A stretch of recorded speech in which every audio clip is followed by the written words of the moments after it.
menjawab, Bu ya. Pertanyaan mengapa sih Pak Dr. Suryo, Dr. Rismon Syanipan dan saya membuat buku ini, gitu ya. Karena apa? Kami akademisi, kami peneliti, kami punya tugas yang itu adalah amanah dari Allah Subhanahu Wa Taala untuk menjawab permasalahan. Itu tugas utama peneliti. Ada permasalahan, tugas peneliti untuk menjawab. Kemudian yang kedua, ada pertanyaan yang menimbulkan kegelisahan, menimbulkan kegaduhan, menimbulkan pertanyaan, dan lebih dari itu, pertanyaan tentang ijazah Jokowi ini menimbulkan luka batin yang luar biasa bagi seluruh rakyat Indonesia. Bayangkan, kurang lebih 11 tahun sampai dengan hari ini, rakyat Indonesia terpecah belah antara yang percaya bahwa ijazah Jokowi asli dan yang percaya bahwa ijazah Jokowi palsu. Mau diselesaikan sampai kapan pertanyaan ini? Dan dampaknya apa kalau pertanyaan ini tidak segera dijawab? Suatu ketika nanti, ketika ada pilpres untuk memilih presiden yang ke-20, kita akan menemukan lagi calon presiden dengan ijazah palsu. Atau calon presiden yang ke-80 nanti akan lagi. Jadi kita harus menghentikan pertanyaan ini, kita jawab. Jawaban apa yang terbaik? Ilmiah. Tidak ada jawaban yang terbaik untuk menyelesaikan silang sengkarut dan pertanyaan besar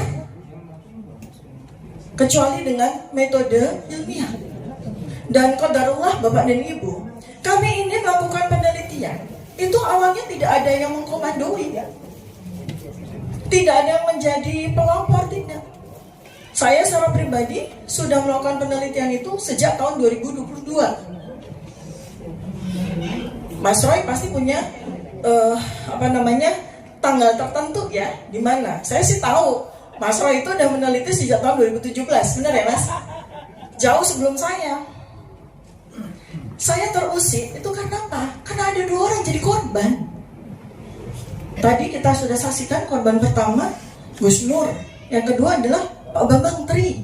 Bayangkan, di penjara bertahun-tahun, total 5,5 tahun Pak Bambang Tri itu, keluarganya hancur, dia kehilangan masa produktivitas 5,5 tahun. Bayangkan, coba bayangkan Bapak dan Ibu, kita tidak diberi hak kita untuk melakukan produktivitas kita sebagai manusia, sebagai kepala keluarga, sebagai umat, sebagai bagian dari masyarakat sosial selama 5,5 tahun. Itu kerugiannya bisa puluhan tahun untuk generasi selanjutnya, untuk anak-anak beliau, kan begitu ya. Tega sekali begitu. Sementara objek yang dijadikan sebagai bahan untuk memenjarakan beliau berdua itu sampai hari ini nggak muncul. Sampai dengan hari ini tuh nggak ada barangnya. Coba bayangkan betapa kejamnya. Dan sekarang dengan kemudian kami membongkar tentang ijazah itu melalui sebuah metodologi ilmiah yang kami kuasai, ya. Saya pun juga baru tahu ya bahwa Bang Rismon itu juga melakukan penelitian secara terpisah. Kami melakukan penelitian di tempat kami sendiri-sendiri. Mas Roy di Jogja waktu itu sebelum beliau pindah ke Jakarta, saya di Jakarta, Bang Rismon di Bali G. Kami nggak pernah komunikasi. Saya dengan Mas Roy memang kenal sehingga ya kita lihat ya perkembangannya dari hari ke hari di sosial media gitu kan. Tapi Mas Rismon kami nggak ngerti. Kita dipertemukan tanggal 15 April 2025. Dan sejak itu kemudian kami bersepakat, ayo kita segera kebut hasil penelitian kita masing-masing dan kemudian kita bukukan. Ya. Jadi buku ini kami tulis tepat 1 bulan. Tetapi penelitian sudah kami lakukan sejak bertahun-tahun yang lalu. Dan tugasnya dengan buku ini terbit, tugas kami sebagai peneliti, sebagai akademisi, sebagai ilmuwan selesai. Kami lega sekali karena secara ilmiah kami berhasil membuktikan bahwa ijazah Joko Widodo memang palsu. Yang mana yang palsu? ya yang disampaikan oleh kader PSI itu, dan itu juga diakui oleh Pak Joko Widodo, ada rekaman videonya ya, bahwa Pak Joko Widodo juga mengaku ijazah versinya Dian Sandi yang diupload tanggal 1 April 2025 dan ijazah beliau. Artinya itulah satu-satunya ijazah yang beredar, dan ternyata itulah bukti yang justru menunjukkan bahwa ijazah itu palsu. Terkonfirmasi beberapa hari yang lalu dengan jawaban surat yang kami sampaikan kepada KPU Pusat, bahwa ternyata fotokopi dari ijazah yang didaftarkan oleh Joko Widodo di tahun 2019 untuk meraih presiden yang kedua itu sama dengan ijazah yang diaku asli, tadi sudah disampaikan oleh Pak Roy. Ya, jadi itu semua cocok dengan hasil penelitian kami. Jadi Bapak dan Ibu, buku ini, Jokowi's White Paper ini adalah sebuah kunci kotak Pandora. Ternyata terbukti bahwa setelah buku ini terbit, semua orang dari mana-mana itu mengeluarkan bukti-bukti satu demi satu. Bahkan ada 3 institusi yang sengaja maupun tidak, saya pikir mereka itu sengaja, 3 institusi yang sangat penting membuka misteri dari ijazah ini. Gak main-main Bapak dan Ibu, 3 institusi nomor 1 itu Bareskrim sendiri.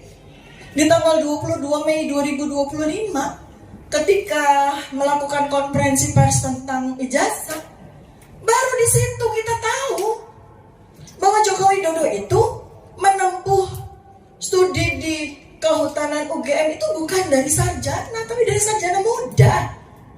Kita baru tahu. Padahal ketika kami ke UGM tanggal 15 April 2025, kami ketemu dengan sivitas akademikanya, ketemu dengan petinggi kampus di situ, nggak ada satu kata pun terucap bahwa Joko Widodo itu adalah mahasiswa sarjana muda. Artinya apa? Artinya yang kata koran, ya, Kedaulatan Rakyat yang banyak diposting tanggal 18 Juli 1980, di mana itu adalah pengumuman calon mahasiswa yang diterima di program Perintis 1, PP1 ya waktu itu ya, belum UPN-PTN, belum Sipan Maru begitu ya. Di mana di situ ada nama Joko Widodo, berarti koran itu palsu. Karena kalau dia diterima di program sarjana muda, pengumumannya tidak di koran. Pengumumannya itu di kampus. Jadi peserta prodi program studi sarjana muda di UGM ketika itu masih ada, dia harus disurati sama UGM bahwa Anda diterima di program studi sarjana muda, kemudian dia harus ke kampus. Itu ya, itu yang membongkar malah Bareskrim. Yang membongkar malah Bareskrim loh. Nah, kemudian apa yang disampaikan oleh Bareskrim itu, saya dengan Dr. Roy, kami berempat ya dengan Dr. Rismon dan ada satu ahli pidana Pak Dr. Muhammad Taufik itu diundang sebagai saksi ahli di gelar perkara khusus yang diadakan oleh Mabes Polri. Apa yang terjadi di situ? Semua petinggi, Bapak dan Ibu, polisi yang hadir terdiam semuanya. Kenapa kok mereka terdiam? Padahal gelar perkara khusus nggak mungkin orang diam. Orang diundang untuk saling tanya jawab, saling berdebat, saling mengeluarkan bukti-bukti. Ini tuh semua diam. Sikap diam itu kemudian saya baca ini adalah suasana batin polisi yang mempertanyakan tentang ijazah tersebut. Sehingga apa? Kalau memang mereka itu yakin, mereka akan banyak bicara, berdebat dengan kami, ya kan? Tapi ini enggak, semua diam. Semua petinggi diam semuanya. Artinya apa? Kalau orang diam itu artinya ragu-ragu apa yakin? Mereka sendiri meragukan. Nah iya, atau mereka mengakui, oh iya ya, apa yang disampaikan oleh Pak Roy, oleh Pak Rismon, oleh Dr. Tika memang benar. Tapi mereka tidak berani untuk mengakui. Iya, satu Bareskrim. Kedua adalah UGM sendiri. UGM yang dari sejak awal kurang lebih kita UGM itu karena saya tidak mengikuti persidangan dari Gus Nur maupun Pak Bambang Tri, saya nggak bisa bicara di sini. Tapi saya bicara di mana saya menjadi pelaku sekaligus sebagai saksi. Mulai tanggal 15 April 2025. Di saat itu, UGM menghadirkan alumni kehutanan UGM tahun 1980. Tapi mereka adalah prodi sarjana, bukan sarjana muda. Nggak ada satupun dari sekitar 7 orang yang dihadirkan sebagai saksi pada pertemuan dengan kami itu yang ikut prodi sarjana muda. Semuanya adalah prodi sarjana. Dan di situ saya tidak melihat ya. Belakangan saya tahu, kita semua tahu bahwa Joko Widodo itu pernah kuliah di UGM itu di sarjana muda. Kita kan tahunya dari 22 Mei 2025 itu. Di situ tuh Sivitas Akademika kalau memang tahu, mereka pasti akan sampaikan. Atau mereka mengundang alumni yang memulai kuliahnya di prodi sarjana muda kan. Itu enggak sama sekali. Artinya apa? UGM cuma kecolongan. Sehingga kita tidak bisa mengatakan bahwa UGM bermain di sini. Siapa yang bermain? Oknum. Siapa yang bermain? Oknum. Di situ kelihatan kok, ya, bahwa UGM itu memang tidak tahu. Belakangan, ya, itu tanggal 15 April 2025. Belakangan tanggal 24 Agustus 2025, ketika kami, saya dengan Pak Roy dan tim kuasa hukum kami bersurat kepada rektor. Kemudian rektor menjawab dengan sebuah konferensi pers, sebuah podcast. Rektor Profesor Ova Emilia podcast di tanggal 24 Agustus 2025 menyatakan tidak lagi menggunakan presiden atau mantan presiden, menyatakan bahwa Joko Widodo mengikuti kuliah di UGM program sarjana muda. Dan sejak itu kami sudah menyerahkan semua bukti-bukti dokumen yang terkait dengan pendidikan Joko Widodo ke Polda Metro Jaya. Kan itu sesuatu yang bohong. Bapak dan Ibu yang kuliah atau saya yang sebagai alumni UGM, pasti salinan saya pasti masih ada. Yang setiap saat saya minta pasti akan diberikan. Karena kami penasaran, kami tanggal 19 Agustus tanggal 1 September kami bersurat ke UGM mempertanyakan tentang dokumen sarjana muda dari Joko Widodo. Jawaban UGM apa? Semuanya sudah kami serahkan kepada Polda Metro Jaya. Buang badan mereka, nggak mau terlibat lagi. Ya. Sekarang yang terakhir, institusi yang paling penting yaitu KPU. Kami bersurat kepada KPU. Dari mulai KPU di Solo belum menjawab, KPU di Jakarta minta tangguh. Jadi mereka minta tangguh nih, karena mereka nunggu jawaban surat dari KPU pusat. Jadi mereka minta tangguh. Kami akan menjawab 7 hari kemudian. Artinya mereka menunggu KPU mengeluarkan apa ya. Jreng, KPU pusat akhirnya menjawab surat kami, memberikan kepada kami salinan fotokopi ijazah. Jadi clear di sini tidak ada ijazah versi lain. Ijazah versi ya cuma itu, yaitu ijazah bodong itu, Bapak dan Ibu. Itu ya, jadi clear semuanya. Clear semuanya. Ya. Nah, sekarang saya akan memulai dengan menyampaikan apa yang menjadi bagian saya. Saya bukan ahli digital forensik, saya bukan ahli telematika, karena keduanya itu adalah keahlian dari Pak Roy Suryo dan Pak Usman Syarifah. Saya bicara tentang ilmu saya, neuropolitika. Ini ilmu baru, bukan baru lagi, bukan saya penciptanya.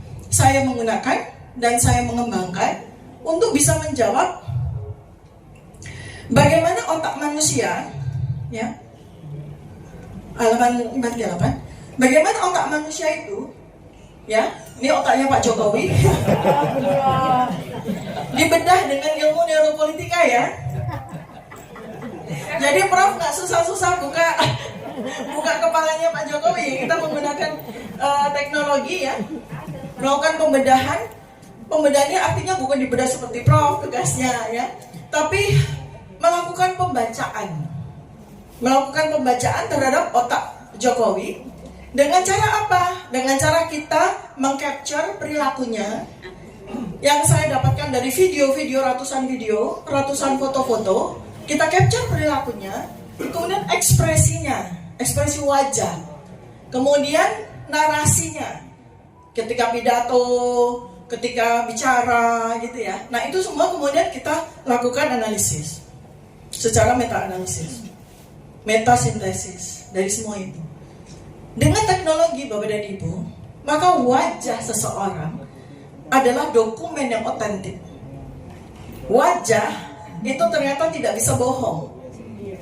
Wajah ya, lanjut deh. 544 coba kita lihat wajahnya Pak Jokowi. Oke. Lanjut. Yang ada wajahnya Pak Jokowi. Bawa terus. Nomor berapa? Nih. Nah. Ini adalah capturing dari video ketika tanggal 25 Juli 2025 Pak Jokowi menerima sejumlah wartawan. Ya, ini saya capture. Ya. Nah, di situ kemudian saya lakukan analisis bagaimana perilakunya pada saat menyampaikan jawaban atas pertanyaan wartawan terkait dengan dosen pembimbing skripsi dan dosen pembimbing akademik. Bagaimana narasinya? Ya, dan itu terlihat dengan jelas bahwa dia tidak menyatakan apa adanya, alias bohong. Ya. Jadi pada video ini nanti di buku sudah saya buat linknya ya, sudah saya tulis linknya sehingga Bapak dan Ibu bisa klik. Artinya data saya otentik. Di situ pertanyaan dijawab dengan sebuah perilaku yang perhatikan baik-baik Bapak dan Ibu ya. Orang itu kalau bohong tidak mampu menatap mata dari yang bertanya. Ya, itu udah pasti. Dan saya hitung secara statistiknya. Artinya bukan sekedar sebagai sebuah kesan atau opini, tapi analisis statistik membuktikan bahwa memang betul. Setiap kali bohong, Pak Jokowi itu nggak pernah menatap mata dari orang yang bertanya kepadanya. Kemudian yang kedua adalah repetisi. Jadi repetisi itu pengulangan. Ya, oh tidak, dosen pembimbing skripsi saya memang bukan Pak Kasmojo. Dosen pembimbing skripsi saya memang bukan Pak Kasmojo. Jadi ulang-ulang. Ya, dosen pembimbing skripsi saya adalah Bapak Profesor Doktor Insinyur sampai merem. Karena ingat. Bapak Profesor Doktor Insinyur Ahmad Sumitro, gitu ya. Nah itu dari situ otak kita itu mengeluarkan sebuah data yang tercapture di wajah, menghasilkan sebuah dokumen. Ya itu ilmu neuropolitika itu seperti itu. Sehingga ini mesti hati-hati nih ketika masyarakat Indonesia mendapatkan ilmu ini di buku Jokowi White Paper. Apa artinya? Ilmu kalau benar secara metodologis itu bisa dipakai berulang kali dan menghasilkan sebuah simpulan yang sama. Artinya apa? Dipakai oleh siapa? Oleh calon gubernur nanti. Coba Bapak Ibu pakai ilmu yang saya tulis untuk melihat apakah calon gubernur ini bohong atau jujur. Calon presiden ini bohong atau jujur. Itu sudah saya tulis metodologinya. Tidak hanya dipakai untuk Jokowi saja, tidak. Jadi ini hati-hati nih. Makanya pejabat juga ketakutan. Contoh, baru-baru saja saya, Mas Roy ya, kami kan mau bersurat kepada semua fraksi di DPR, semua komisi di DPR. Salah satu yang berani untuk menerima kami adalah fraksi PKS. Kami diterima pukul 10 sampai pukul 11.30. Mas, lega dong, lama ya. Tapi yang paling terjadi ketika kami hadir, sudah datang, itu anggota-anggota fraksi itu bolak-balik, bingung. Sampai akhirnya jam 10 itu kami baru diterima di jam 11. Hanya setengah jam. Ya, berani tapi hanya setengah jam. Artinya apa? Mereka ketakutan.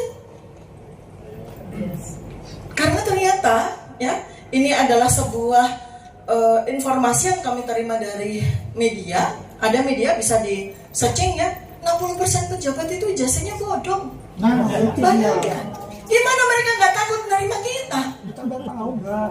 Iya, gimana mereka nggak takut menerima kita kan? Ya, jadi sama. Dan kita sekarang nggak perlu harus cari tahu dokumen asli gimana. Kita cukup dengan ilmu neuropolitika itu cukup melihat wajah saja, cukup melihat ekspresinya saja, cukup melihat narasinya saja. Nah, terkait dengan narasi, di Pak Jokowi ini kan aneh ya. Kita semua kan masyarakat akademis. Saya yakin Bapak dan Ibu kan pernah kuliah di mana? Di UGM, di USU, di mana? Setiap orang yang menjalani sebuah strata sekolah tertentu itu akan menghasilkan narasi yang sesuai.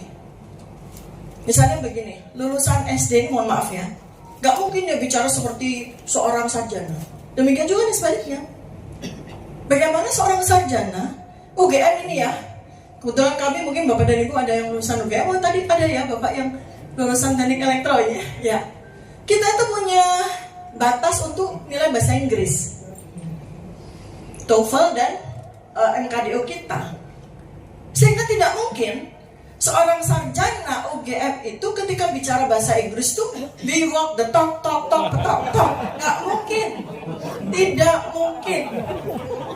Tidak cocok dengan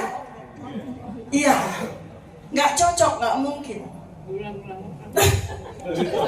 Jadi itu baru narasi. Lalu kemudian kemiskinan naratif ya. Nah sekarang saya mau tunjukkan ya bagaimana sebuah ekspresi kemudian perilaku itu bisa kita kuantifikasi dan kita hitung secara statistik menghasilkan sebuah 558 deh. Kita lihat ya.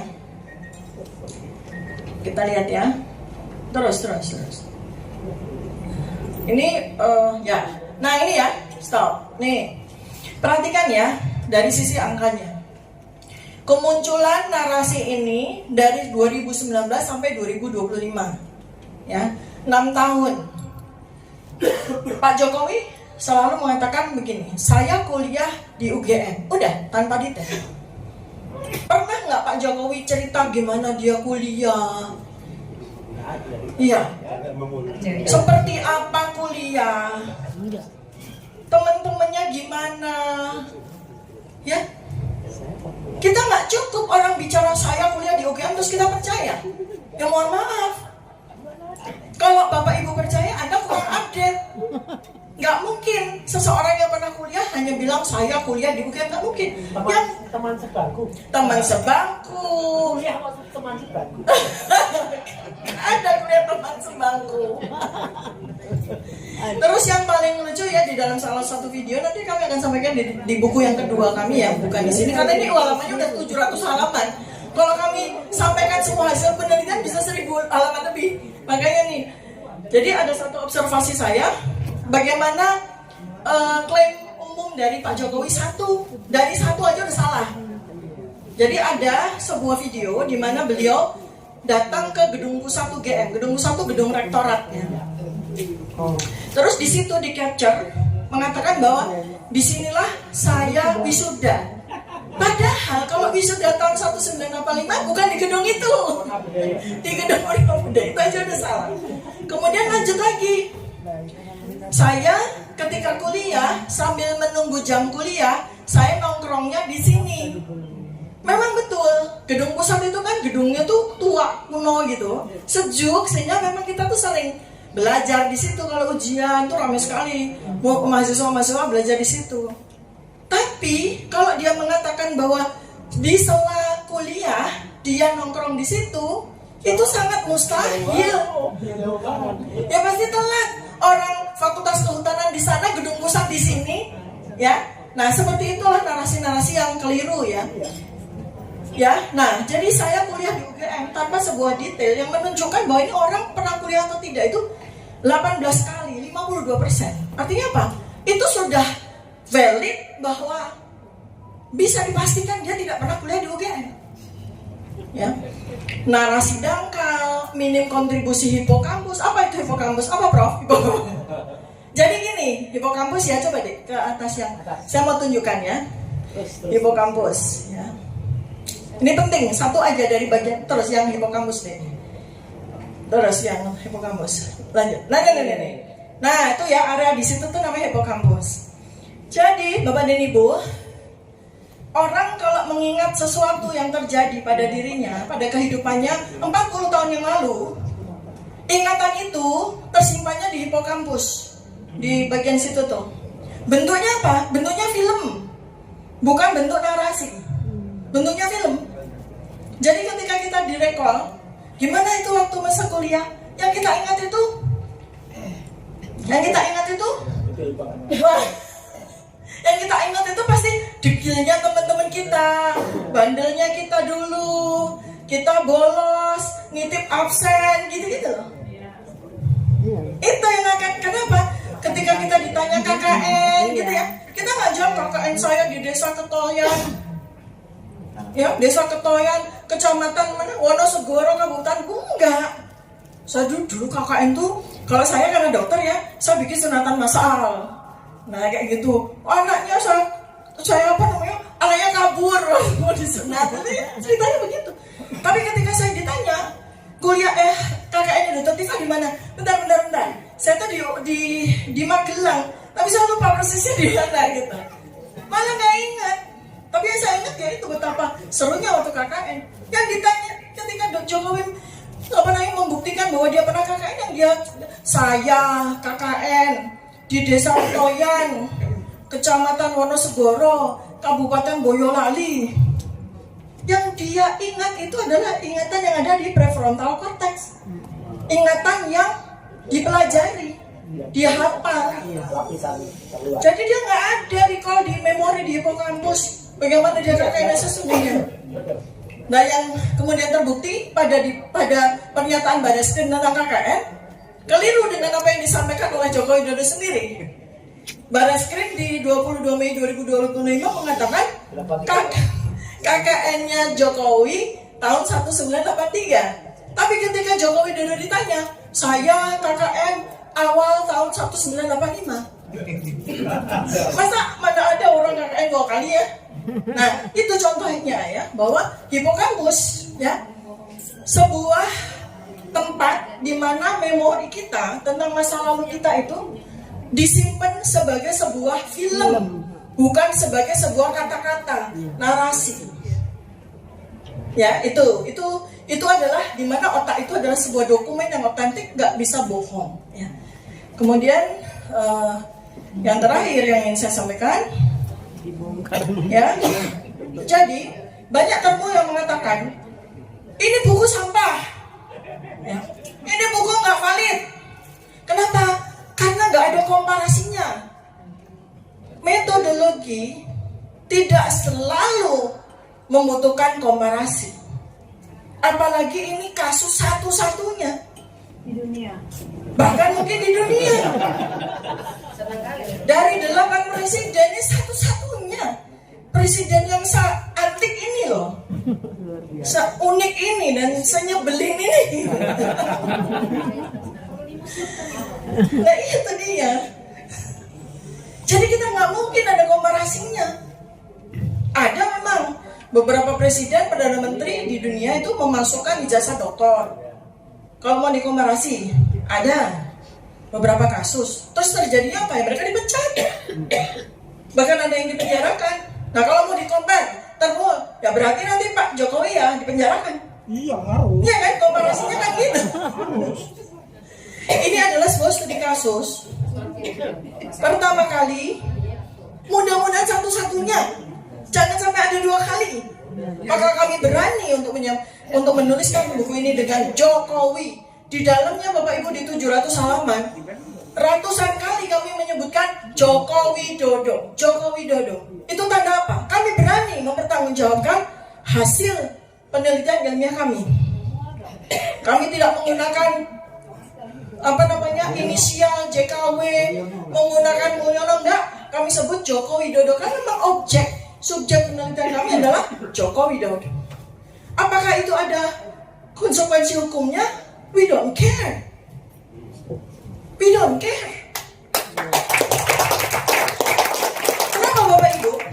Pesan saya ya, ribuan tahun ilmuwan, 2.500 tahun yang lalu, ada seorang filsuf ilmuwan yang dipaksa menenggak racun ketika dia menyampaikan temuan ilmiahnya. Namanya Socrates. Sekian ribu tahun kemudian, sekian ratus tahun kemudian ada Galileo Galilei dan dihukum gantung. Ada Cicero, ya, yang disuruh mengiris nadinya sendiri karena menyampaikan kebenaran. Itulah ilmuwan.